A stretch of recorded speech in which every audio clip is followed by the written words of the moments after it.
Order! Order! You are an incorrigible delinquent at times. Behave yourself, man!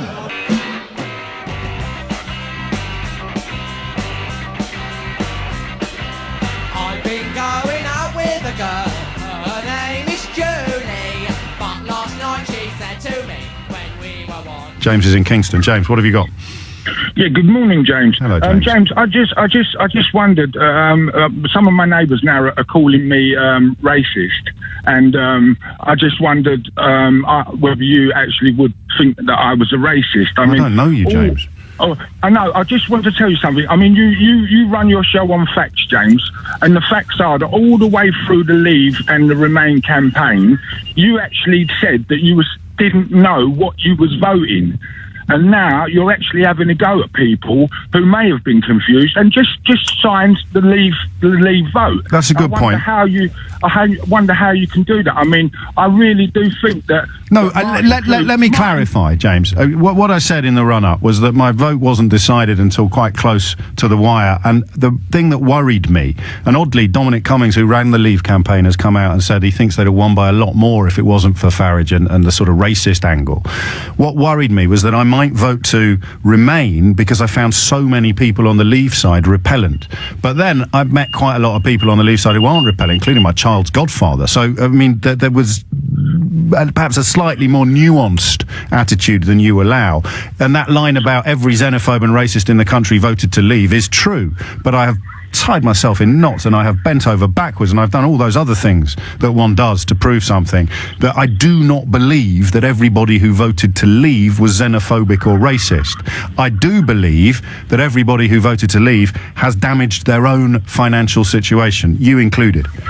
Yeah, may I just say something, James? What I believe you're actually doing there is you're actually now making excuses for being confused.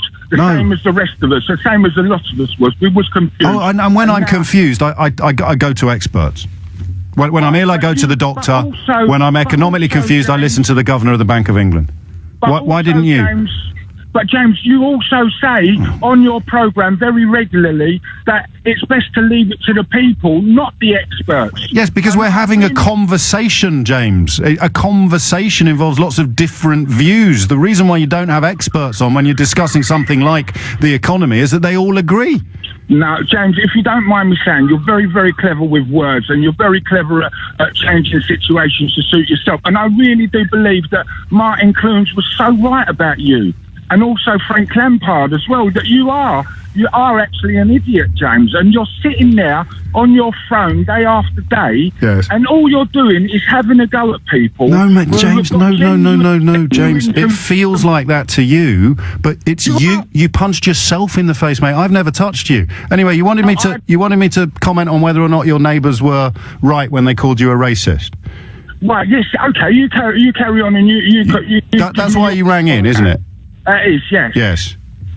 I've no idea, James. Because have a great day, mate. Well, in fact, get your neighbours to ring me and they can tell me why they think you. Why do you think they think you're racist, James? Neighbours are waiting in the queue now to talk to you. Why do you think they think you're racist?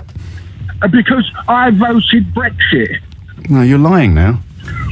Why am I lying? Well, there's no link between being racist and voting Brexit. Why do they think you're racist?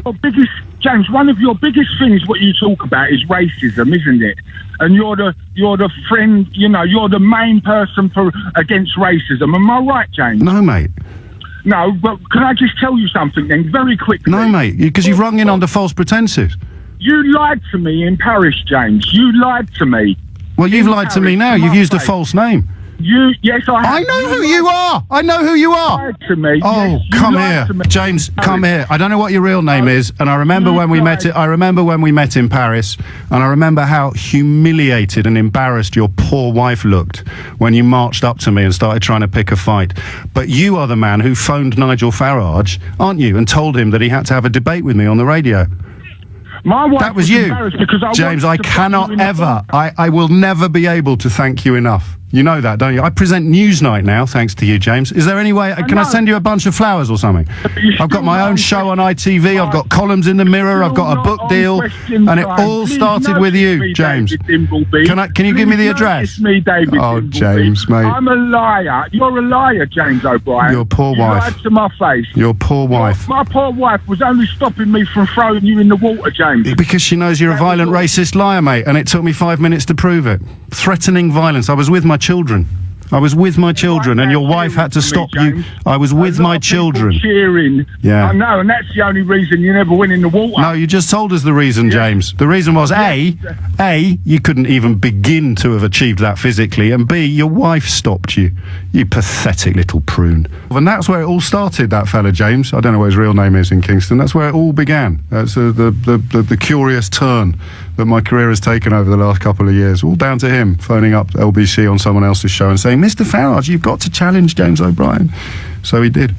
And we all know what happened next. I do owe him, but I do think threatening someone physically when they're on holiday with their children is probably a bit beyond the pale. I certainly wouldn't imagine that anybody who disagrees with me on the Brexit vote, or indeed on anything else, would want to be on the same side as that thug. Carl is in Taunton. Carl, what would you like to say? Hi. All right, James. Listen, I've never phoned up a station before, but you've wound me up. Yes. So if you just bear with me a sec, because I'm not as articulate as you, so I'll just say it as it is. You know, you don't have to like it. You don't have to accept it. But it's happening. Maybe it doesn't affect you, people competing for your jobs. I can guarantee that it's nobody knocking on the door of your boss saying, I'll do James's job for £5,000 or £6,000 a year less. Of course there are. That's what's happening. Hold on, that's what's happening. Hang on a minute. Of course there are. No, there aren't. Yes, there are. All you've got to be able to do is speak English. You could ring him now and ask for my job, Carl. Oh, okay. So, some guy from Lithuania is going to phone up and he's going to know all about British politics. Doesn't have to be from Lithuania. He could be from Liverpool. All he's got to be able to do is speak. All right, don't be a prat. Let me get it out.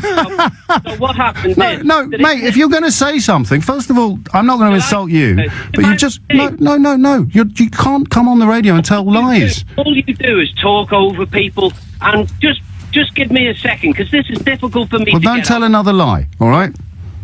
Hey? Don't tell another lie, and I won't interrupt you. I don't know what planet you're on. Let me finish anyway, and then we'll discuss that later. So... let's forget the guy from Lithuania or Latvia. Say an Eastern European guy. He's not knocking on your door because he doesn't have the British political skills. He doesn't know about past British history. He doesn't know about how things go on in this country. You're going to be worse off. No, well, it doesn't matter. It matters to me. We're paying the trade. It matters to me. James, you're going to be worse off. Well, let me tell you why I'm happy to be worse off. Okay. I'm taking a chance. It's going to take 2 years for us to be out. It doesn't matter anything about sovereignty. The people of this country that are having their jobs threatened because people want to do my job. They're going to be worse off. Hold on, James. Just because people want to do my job for £6,000 less. What good is that to me? You are going to be worse off. Even that £6,000 is going to be worth less. I'm already worse. You're paying more for petrol, you're paying more for food, you're paying more for shoes, you're paying more for clothes. James, I'm prepared to pay. You're not letting me speak. Mate, you've spoken a lot more than I have during this conversation, Carl. Just let me get to this point. Okay. I've decided, and the people of this country have decided, who voted Brexit to leave, have said, OK, we know it's going to be tough. No, they told you that it wouldn't be, Carl. Hold on, James. No, I won't hold on, Carl, because you've told another lie, and I said I'd interrupt if you did. You were told your life would get better. I've heard what you said, and you've said the same thing to me that you said to everybody else. Because it's true. One important point. Just let me get it out, and then you can get back on your big chair.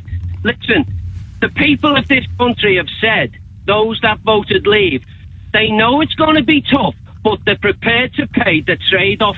They're going to say, it's going to be tough these 2 years. 2 years? Where are you getting 2 years from? Hold on. No, I won't hold on. I mean, you've come on my radio show, you've called me a prat, and now you think you get to make the rules up as you go along. Two things. You are going to be worse off. My job is up for grabs to anybody who can speak English. And thirdly, they told you you would be better off out. And you believed them. For you to turn around now and say, I knew all along I was going to be worse off, that's pathetic, Carl. No, well, it's not that. We're prepared to make the wait. We're prepared to go short term for it to get better long term. Well, I wish well, then let's part in agreement that I hope it gets better in the long term. But we're not going to agree that you genuinely believed it was going to get better in the short term, because they told you, for example, that we'd have 350 million quid a week to spend on the NHS immediately. Do you still think that was true? Well, I'm not interested in that. Okay, well, I am, and that's kind of what the conversation has been about, the campaigns before the referendum and the reality afterwards. Would you like to apologise for calling me a prat? Because I think you let yourself down. No, I knew that was a lie. I didn't worry about that, well, because a lot of people didn't know it was a lie, Carl, and I'm speaking up for them. Well, listen, I'm speaking up for me, and the reason. And that's great. You speak up for you, and I'll speak up for people who got lied to and didn't realise. And everyone's a winner. But I won't call you names, Carl, because I think you let yourself down.